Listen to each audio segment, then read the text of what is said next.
Assalamualaikum warahmatullahi wabarakatuh. Innal hamdalillah nahmaduhu wa nasta'inuhu wa nastaghfiruh wa na'udzu billahi min syururi anfusina wa min sayyiati a'malina. May yahdihillahu fala mudilla lahu wa may yudlil fala hadiya lahu. Ashhadu an la ilaha illallah wahdahu la syarika lah wa ashhadu anna Muhammadan abduhu wa rasuluh. Allahumma shalli wa sallim wa barik ala Muhammad wa ala alihi wa ashabihi ajmain wa ba'd. Jamaah rahimakumullah, sebelumnya kita memanjatkan puji syukur kehadirat Allah Subhanahu wa taala atas segala karunia nikmatnya yang senantiasa dilimpahkan kepada kita. Salawat serta salam semoga tetap tercurahkan pula kepada Nabi Allah Muhammad sallallahu alaihi wasallam. Jamaah rahimakumullah, kajian kita pada malam hari ini tentang hadis-hadis mengenai wabah. Bagaimana kita mensikapi karena sekarang terjadi wabah yang luar biasa, ya. Meskipun di Indonesia belum terlalu banyak, ya, tetapi bagaimanapun masyarakat kita khawatir, ya. Nah, ada beberapa hadis, ya, yang menjelaskan tentang wabah, ya, karena pada zaman Nabi, pada zaman sahabat, nah itu juga pernah terjadi, ya. Nah, maka hadis-hadis ini nanti bisa kita jadikan sebagai pedoman. Sebelumnya ada satu tulisan, ini ada satu tulisan yang saya kutip aja. Di balik penciptaannya pasti ada hikmah. Ia tidak kasat mata, tidak bisa dilihat, namun ada. Tidak terlihat oleh panca indera, namun wujudnya nyata. Virusnya kan tidak bisa kita lihat, nih. Maka hikmah yang bisa kita ambil yang pertama, yang tidak bisa dibantah, yang ada dan wujud tidak harus terlihat oleh mata, nih. Sesuatu yang ada itu tidak harus dilihat, bisa dilihat oleh mata, nih. Kalau ciptaannya saja sedemikian rupa, lalu kenapa orang komunis mensyaratkan Tuhan harus bisa dilihat oleh mata, baru mereka percaya akan adanya Tuhan. Nah, ini karena terjadi di negara komunis, yang mereka tidak percaya adanya Tuhan karena Tuhan tidak bisa dilihat. Nah, adanya virus itu sebetulnya ya sebagai pelajaran. Jadi sesuatu yang ada itu tidak harus bisa dilihat. Ketika Namrud tewas, Raja Namrud itu kalau di dalam riwayat dia tewas karena diserang nyamuk atau lalat. Ada dua riwayat. Di satu riwayat Namrud itu meninggal karena diserang oleh nyamuk. Kemudian dalam riwayat yang lain ada yang mengatakan lalat. Prinsipnya sesuatu yang sangat lemah menurut manusia. Sedangkan dalam riwayat yang lain seekor lalat, sebenarnya Allah hanya ingin menyampaikan pesan kalau dialah satu-satunya yang maha kuasa. Sekalipun di waktu yang sama Allah Subhanahu wa ta'ala kembali ingin menegaskan akan kelemahan dan ketidakberdayaan manusia. Meskipun Namrud mengaku sebagai Tuhan, bala tentaranya banyak, tetaplah dia makhluk yang lemah, tidak berdaya. Menghadapi nyamuk saja tidak mampu. Padahal tentaranya sangat kuat, terkenal sangat kuat waktu itu, tetapi menghadapi nyamuk saja ternyata tidak mampu. Itu mengingatkan sejarah dulu. Hikmah yang kedua, ketika wabah melanda suatu wilayah, Allah ingin menyampaikan pesan kepada wilayah yang lain. Sehebat apapun manusia, tetap tidak ada apa-apanya di hadapan Allah. Sepandai-pandainya manusia, sehebat-hebatnya manusia, tapi di hadapan Allah sama sekali tidak ada apa-apanya. Fauqa dzi ilmin alimun. Di atas orang yang berilmu ada yang maha berilmu, Allah. Yang itu tentu tidak ada seorang pun yang bisa menandingi. Ada yang tewas karena kecelakaan, dijemput kematian saat sedang tidur, ada juga yang gugur di medan perang, ada juga karena faktor usia, mati karena penyakit atau wabah yang melanda kawan, macam-macam. Sebab matinya manusia itu beda-beda. Cara boleh berbeda namun hakikatnya sama. Kematian itu hakikatnya sama, yaitu ketika jatah umur sudah habis, saat jam tayang sudah selesai, ketika sang pemilik mengutus Israel untuk memaksa ruh itu kembali kepadanya, rela ataupun tidak, ataupun terpaksa, siap ataupun tidak, maka manusia pasti akan meninggal. Nah, jamaah rahimakumullah, jika demikian adanya, maka orang yang beriman tidak perlu risau dengan virus corona, tak perlu khawatir secara berlebihan, karena ujung kehidupan itu pada dasarnya adalah kematian. Ada satu berita yang banyak di-share yang mengingatkan. Ini cuma saya ambil saja dari satu WA. Kadang kita aneh, memang nggak perlu takut berlebihan menghadapi Wuhan virus. Jelas-jelas peringatan awas mati dibungkus rokok saja Anda tetap melanggar. Ini kan kadang kita aneh, di peringatan bungkus rokok itu kan jelas bahayanya, tetapi masih banyak manusia yang melanggar. Tapi begitu ada virus, nah orang mulai pada takut, kan. Padahal sama-sama berbahaya, Ya, maka yang harus kita sadari di dalam surat Al-Hadid ayat 22-23, apapun yang menimpa suatu musibah yang terjadi di bumi atau yang menimpa dirimu sendiri, pada dasarnya fi kitab, sudah ada dalam catatan Allah. Sebelum alam ini diciptakan, sudah ada takdirnya, sudah tertulis.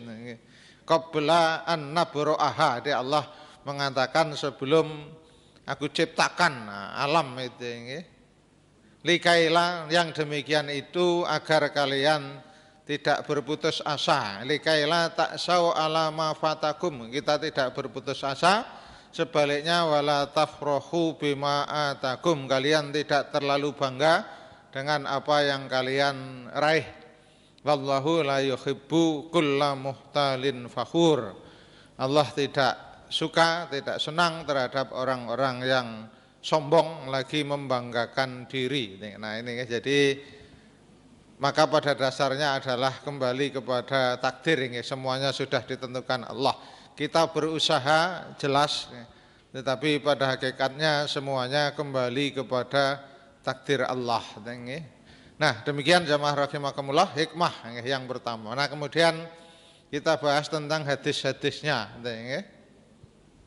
Yang pertama dari Aisyah Ummul Mukminin, istri dari Nabi Shallallahu Alaihi Wasallam, bahwasanya beliau pernah bertanya kepada Rasulullah Shallallahu Alaihi Wasallam mengenai taun, wabah. Taun di sini sering diterjemahkan lepra, lebih umum sebetulnya. Kalau taun itu lebih umum, wabah. Kalau lepra nanti bahasa Arabnya majdum atau judam. Tapi tidak masalah karena waktu itu wabah yang ada itu juga adanya lepra atau kusta. Nah, maka di antara penerjemah itu kadang menerjemahkan taun itu beda-beda. Ada yang menerjemahkan wabah secara umum, tapi ada yang menerjemahkan khusus yaitu lepra. Karena yang terjadi pada zaman Nabi, nah itu terjadi lepra. Fa'ah baroha, maka mengabarkanlah Nabi Shallallahu Alaihi Wasallam annahu, bahwasanya wabah itu karena adzaban, adalah azab. Yab'atsullahu ala mayyasha, yang ditimbulkan oleh Allah kepada siapa saja yang dikehendaki dari orang-orang yang kufur. Jadi wabah itu adalah azab Allah bagi orang-orang yang tidak beriman. Tetapi sebaliknya faja'alahullah rahmatan lil mu'minin. Nah, tetapi ketika wabah itu menimpa seorang mukmin, negara yang mayoritas muslim, mukmin, maka itu adalah rahmat. Jadi Allah menjadikan wabah itu sebagai rahmat. Nah, falaisa min abdin yaqa'ut ta'un, maka tidaklah menimpa suatu wabah terhadap seorang hamba, kemudian yamkusu fi baladihi sabiron, ia tetap tinggal di negaranya, di daerahnya dengan sabar, sadar kalau itu ujian Allah, ya'lamu, dia tahu, dia sadar, annahu, bahwasanya la yusibahu, tidak akan ada yang menimpanya, illa ma kataballahu lahu, kecuali sesuatu yang sudah ditakdirkan, ditetapkan oleh Allah. Nah, maka kalau ada orang yang meninggal karena wabah itu, kalau sekarang corona, ila kana lahu mislu ajris syahid, kecuali baginya seperti pahala orang yang mati syahid. Nah, itu hadis Nabi riwayat Imam Bukhari nomor sekian. Di orang yang wafat meninggal karena terkena satu wabah, apapun itu bentuk wabahnya, maka ketika dia menyadari itu adalah ketentuan dari Allah, sudah garisnya dari Allah, takdirnya begitu, nah, maka dia mendapatkan pahala seperti pahalanya orang yang sakit. Tapi di sini ada syaratnya tadi, syaratnya dia tetap tinggal di negerinya sobiron, dengan sabar. Itu tidak boleh pergi karena memang tidak boleh pergi. Nah, di sini dalam riwayat yang lain, kalau kita tinggal di suatu negeri yang kebetulan terkena taun, nah, maka kita tidak boleh meninggalkan negeri itu.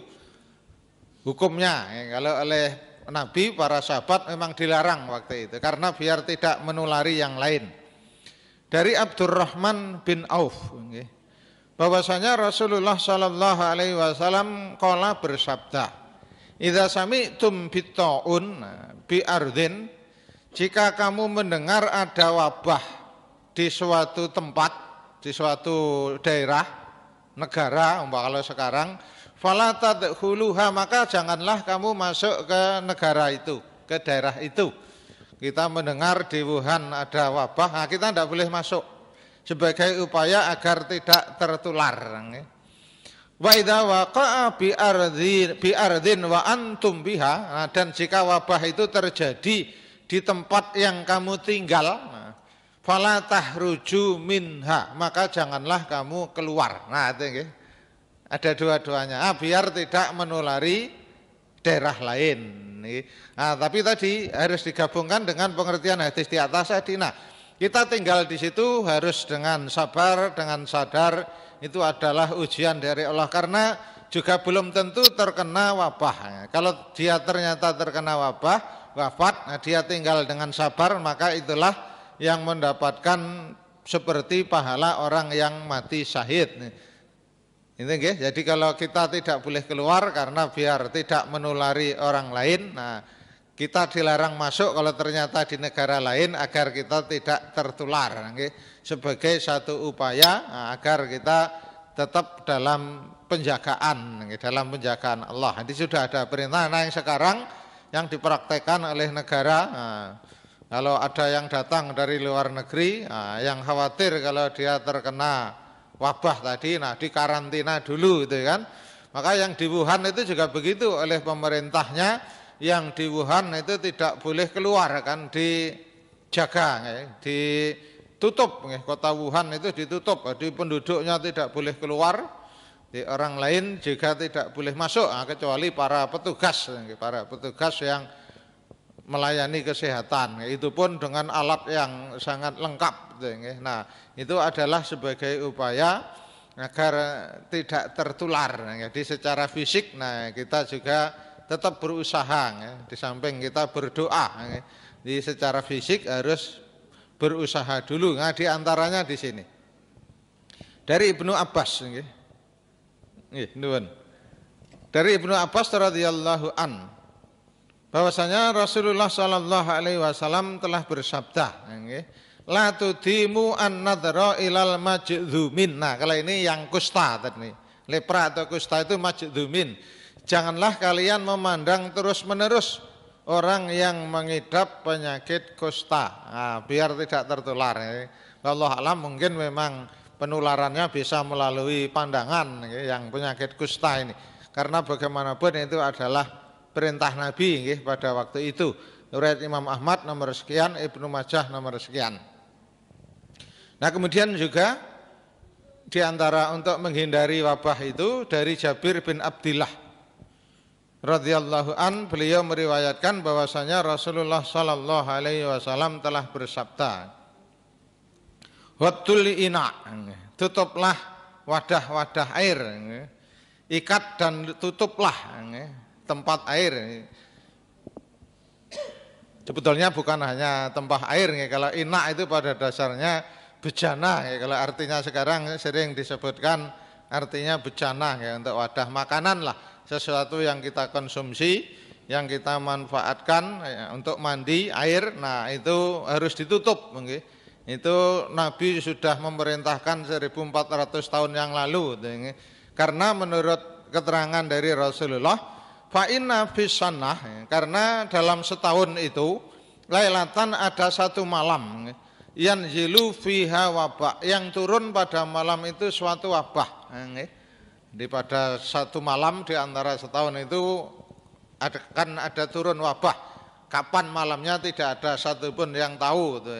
Ya mungkin pas masa-masa tertentu, kadang pas musim kemarau yang debu berterbaran kemana-mana. Maka layamurru bi'inain, maka tidaklah wabah itu lewat di atas bejana laisa alaihi hitaun, yang tidak ditutup, ausikoin atau wadah air yang tidak tertutup, laisa alaihi wikaun, nah di sini tidak ada tutup atasnya, illa nazala fihi, kecuali akan turun pada wadah itu wabah. Jadi kalau wadah itu kita tidak tutup, nah kebetulan pas ada wabah penyakit, kuman penyakit lewat, pasti dia akan turun di situ. Nah kalau sekarang ya itu dari sisi kedokteran kesehatan kan sangat jelas, apalagi ketika lalat, pas banyak-banyaknya lalat itu kan, nah itu bagaimanapun kan membawa kuman penyakit, maka sunnahnya yang namanya makanan, nah itu memang harus ditutup. Nah itu ini monggo, ini saya kira kita juga sudah menjadi kebiasaan, nah, tapi dengan adanya hadis ini, nah kita bukan hanya sekedar dari sisi kesehatan, tetapi itu adalah perintah Rasulullah. Nah itu kalau itu sudah perintah Rasulullah, nah, kita mengerjakannya akan mendapatkan pahala. Itu perintah Rasulullah. Nah, itu adalah termasuk sunnah Rasulullah yang ternyata menurut kesehatan itu juga sangat diakui, betul. Nah begitu jamaah rahimakumullah, di antara anjuran Rasulullah agar kita terhindar dari satu wabah. Kemudian hadis yang menguatkan bahwasanya orang yang mati karena wabah itu pahalanya seperti orang yang mati syahid. Nah kemudian di dalam hadis yang lain juga dijelaskan secara khusus janji surga dan pahala bagi yang bersabar saat menghadapi wabah penyakit, apapun itu bentuknya. Dari Safwan bin Umayyah dari Nabi SAW, kala beliau bersabda, at-ta'un syahadatun. Nah ini ta'un, penyakit karena satu wabah, meninggal karena suatu ta'un adalah seperti mati syahid. Wal gharaku, demikian juga orang yang mati karena tenggelam, syahadatun, itu juga seperti meninggal syahid. Wal batnu syahadatun, demikian juga orang yang meninggal karena sakit perut, nah itu juga termasuk mati syahid. Jadi biasanya penyakit yang sangat sakit, kan. Wan nufasa, demikian juga ibu-ibu yang wafat karena melahirkan, nah syahadatun, nah itu juga mendapatkan pahala syahid. Nah maka ketika ada saudara kita, teman kita ketika meninggal karena hal-hal ini, nah itu adalah anugerah tersendiri, itu adalah termasuk meninggal yang mendapatkan seperti pahalanya orang yang mati syahid, tapi syaratnya tadi sabar, menyadari itu adalah takdir Allah. Jadi tentunya tetap iman, kalau tidak beriman ya tidak ada mati syahid, kan. Dalam hadis yang lain dari Ibnu Abbas, dia berkata bahwasanya Rasulullah Shallallahu Alaihi Wasallam telah bersabda, "At-taun syahadatun likulli muslimin." Nah, kalau di sini ditegaskan muslim, orang yang mati karena taun wabah, nah, dia adalah mati syahid bagi setiap muslim. Nah, ini jadi tidak perlu khawatir yang berlebih-lebihan, karena kalau takdirnya kita wafat karena wabah, nah, itu adalah bagian dari anugerah Allah juga, karena kita mendapatkan pahala seperti pahala mati syahid. Nah, jamaah rahimakumullah, pada masa sahabat Umar ketika menjadi khalifah, nah itu di Syam, masuk Syria sekarang, nah itu juga pernah terjadi satu wabah. Nah, riwayatnya di sini, nanti ada riwayat yang panjang, ini hanya riwayat yang singkat saja. Di ketika Umar mau pergi ke Syam, ketika beliau sampai di suatu wilayah, Sorg namanya, Sorghun namanya. Falamma kana bisorgho, nah itu satu tempat, satu wilayah sebelum masuk ke Syam. Maka ada kabar yang beliau terima bahwasanya di Syam terjadi suatu wabah. Nah, di sini di Syam terjadi suatu wabah. Nah, kemudian waktu itu ceritanya sebetulnya panjang, Umar akhirnya berhenti. Nah, cuma di sini riwayat singkatnya, nah riwayat panjangnya ada di sini. Umar akhirnya meminta pertimbangan kepada para sahabat, apa yang harus ia lakukan. Ada yang mengatakan tidak boleh masuk, harus pulang, tapi sebagian sahabat mengatakan harus tetap masuk karena sudah dekat. Nah, ceritanya panjang nih hadisnya. Ada satu halaman lebih, nah ceritanya juga ada di sini. Nah, akhirnya karena para sahabat tadi juga tidak ada kesepakatan, maka akhirnya Umar berijtihad.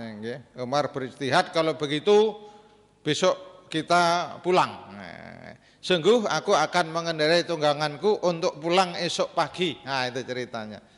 Kemudian Abu Ubaidah bertanya, protes, wahai Amirul Mukminin, apakah Anda menghindar dari takdir Allah? Nah, jadi pertanyaannya Abu Ubaidah agak tidak sepakat dengan pendapat Umar. Apakah Anda akan lari dari takdir Allah, takut masuk Syam? Maka jawaban Umar juga sangat cerdas. Kalau saja yang bertanya bukan kamu, wahai Abu Ubaidah, maksudnya kok Abu Ubaidah kamu kok juga tidak paham. Maka jawabannya Umar di sini, ya, kita lari dari takdir Allah menuju takdir Allah yang lain. Maksudnya apa? Kalau sahabat Umar sampai masuk, maka 99% tertular. Maka biar tidak tertular, sebagai usahanya tidak jadi masuk. Itu maksudnya. Jadi itu usaha secara fisik, dilari dari takdir Allah menuju takdir Allah yang lain, karena kita memang tidak lepas dari yang namanya takdir. Maka sebagai upaya agar tidak terkena penyakit, Umar tidak jadi pergi. Setelah Umar memutuskan tidak jadi pergi, barulah datang Abdurrahman bin Auf, yang kemudian mengabarkan, wahai Amirul Mukminin, aku tahu masalah tentang ini, ada hadis dari Nabi. Karena tidak semua sahabat waktu itu juga hafal semua hadis, karena ketika bersabda kadang sahabat hadir, sahabat yang lain tidak hadir. Kebetulan waktu itu yang hafal, yang pernah mendengar sabda secara langsung dari Nabi adalah Abdurrahman bin Auf. Bahkan Ibnu Abbas juga tidak tahu, Umar juga tidak tahu, Abu Ubaidah bin Jarrah juga tidak tahu. yang mendengar secara langsung adalah Abdurrahman bin Auf, yang hadisnya sebetulnya sudah kita baca di awal tadi. Nah di sini, idza sami'tum bi ardin, jika kamu mendengar suatu wabah terjadi di suatu tempat, maka kamu janganlah masuk, dan jika terjadi di wilayahmu, maka janganlah kamu keluar lari dari wabah itu. Begitu. Maka begitu mendengar hadis tersebut, Umar memuji Allah lalu meninggalkan majelis. Jadi Umar pendapatnya sesuai dengan hadis Nabi. Kemudian Umar memuji Allah, baru setelah itu berangkat tadi. Nah itu jamaah rahimakumullah. Jadi yang namanya wabah memang tidak bisa kita menghindar, tetapi sebagai upaya, sebagai usaha, nah kita boleh untuk tidak masuk ke suatu wilayah yang terkena suatu wabah. Tinggal 2 menit sudah isya tidak terasa. Nah kemudian hadis sebagai peringatan juga bagi kita, sebagai upaya juga ihfadzillah yahfadka. Nah, ini nasihat kepada Ibnu Abbas, jagalah hukum-hukum Allah, maka niscaya Allah akan menjagamu. Perintah-perintah Allah selalu kita amalkan, maka insya Allah Allah juga akan menjaga kita dari segala mara bahaya. Nah, maka prinsipnya ketika sesuatu itu terjadi pada kita, maka pada dasarnya itulah takdir yang harus kita lalui dalam hadis ini. Dalam hadis ini prinsipnya apapun yang terjadi itu pada dasarnya tidak terlepas dari satu takdir. Nah maka kita hanya pasrah saja. Nah sahabat yang meninggal ketika peristiwa Syam tadi itu ada banyak. Di antara sahabat-sahabat yang terkenal, di antara yang meninggal Abu Ubaidah tadi, akhirnya juga wafat. Beliau kan panglima perangnya Umar. Beliau yang kemudian menjadi amir di Syam, kemudian wafat di Syam karena terkena wabah itu. Kemudian Mu'ad bin Jabal, beliau juga banyak meriwayatkan hadis, Abu Ubaidah tadi. Kemudian Sarbil bin Hasanah, ini juga salah seorang panglima perang pada zaman Nabi, pernah memimpin satu peperangan. Kemudian Fadl bin Abbas, ini saudara kandung dari Abdullah bin Abbas, cucunya Abdul Muthalib, sepupu Nabi juga. Ini sepupu Nabi, di anaknya Abbas, paman Nabi. Nah itu jamaah rahimakumullah, di para sahabat pun ada beberapa yang meninggal karena satu wabah. Waktu itu dalam riwayat disebutkan yang meninggal ada 25.000. 25.000 waktu itu kan sudah sangat banyak. Di penduduk belum sepadat sekarang. 25.000 sudah sangat banyak waktu itu. Nah kemudian di antara doa Nabi, ini riwayat Imam Abu Dawud, perintah Nabi yang lain sebelum doa, firra minal majdum firaraka minal asad, larilah kalian dari penyakit kusta sebagaimana kalian lari dari kejaran singa. Di sebagai upaya agar tidak tertular. Nah kita betul-betul menjaga jarak dengan orang yang terkena penyakit kusta. Riwayat Imam Ahmad nomor sekian dan Imam Baihaqi. Nah kemudian ini doa yang dianjurkan, dituntunkan Rasulullah agar terhindar dari wabah pas isya terakhir. Allahumma inni a'udzubika minal baros wal junun wal judham wa min sayyi'il asqam. Ya Allah, aku berlindung kepadamu dari penyakit belang. Belang itu kulitnya yang akhirnya menjadi tidak rata, warnanya macam-macam. Wal junun, penyakit gila. Wal judham, sini wabah. Yang waktu itu adanya tadi kusta tadi, kalau sekarang yang lagi rame corona. Wa min sayyi'il asqam, dan dari penyakit yang jahat. Askom itu arti asalnya sesuatu yang menyakitkan, di sesuatu penyakit yang menyakitkan. Jadi ya kan ada penyakit yang mungkin tidak terasa, tetapi ada yang betul-betul terasa berat. Nah ini doa Rasulullah agar kita juga mencontohnya, karena ini doa dari Rasulullah agar kita terhindar dari satu penyakit. Saya kira demikian karena sudah masuk waktu Isya, insya Allah pertemuan. Tuh, masih kurang. Saya ngelihatnya keliru berarti. Masih kurang 8 menit ya. Oh iya iya. Oh, jamnya. Oh saya keliru ngelihat tadi. Mohon maaf, masih ada waktu yang agak panjang berarti. Saya ulang lagi. Nah kemudian ada beberapa doa, nanti monggo, nanti doa ini bisa dihafal. Nah, kemudian jamaah rahimakumullah, memang sekarang dampaknya betul-betul sudah mendunia, termasuk di negara Arab juga sudah terkena dampaknya sampai umroh ditutup. Bahkan kemarin pagi saya dapat berita dari berita online, kalau di Saudi itu sekarang mulai kemarin itu sekolah-sekolah sudah ditutup semua, Pak. Di SD sampai perguruan tinggi ditutup.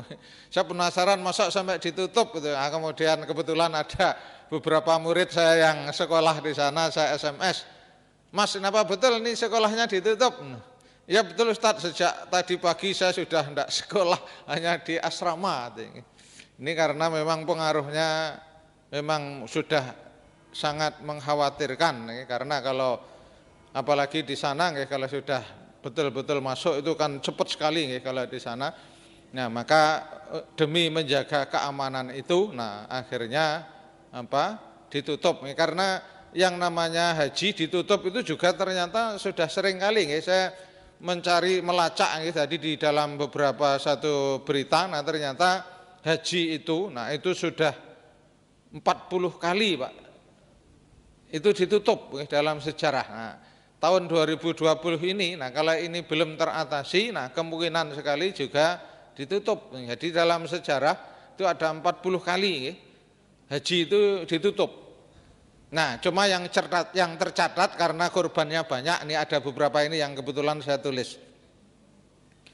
Sebabnya ada yang karena wabah, tapi juga karena ada konflik. Ini yang konflik pada tahun 983 karena konflik antara Bani Abbas dan Bani Abid selama 8 tahun.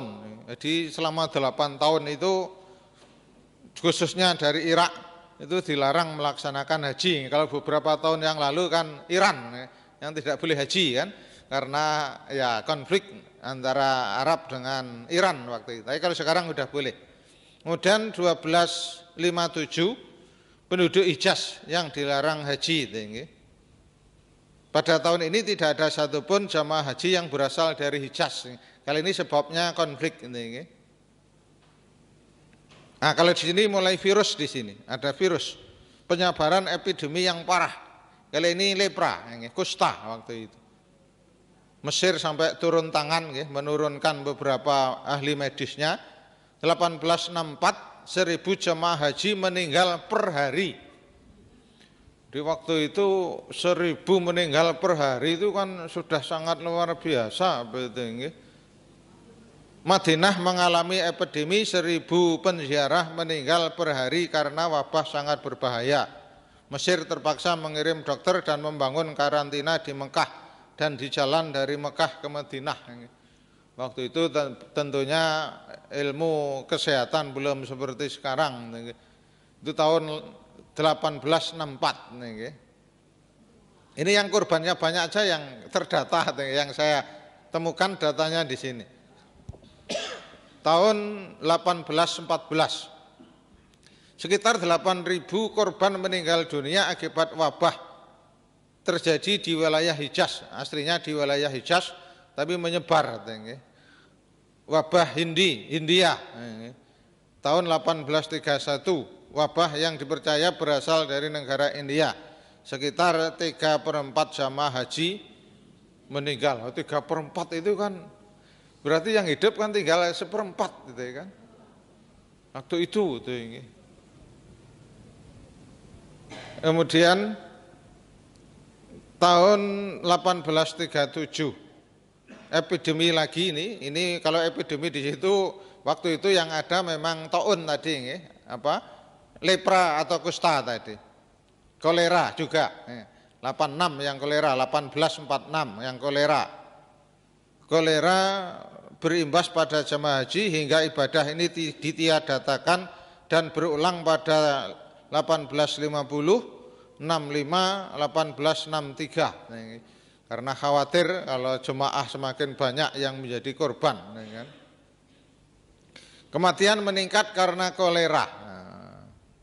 Wabah kolera terjadi bertepatan dengan musim haji di mana kondisi bertambah parah setiap harinya sehingga mayat-mayat menumpuk. Kematian meningkat di Arafah dan mencapai klimaknya ketika di Mina. Karena memang pas kemah semuanya berkumpul di sana, ya penyebaran tentunya kan semakin cepat.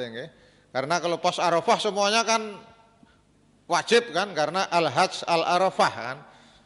Semuanya kumpul di sana pas hari Arafah itu.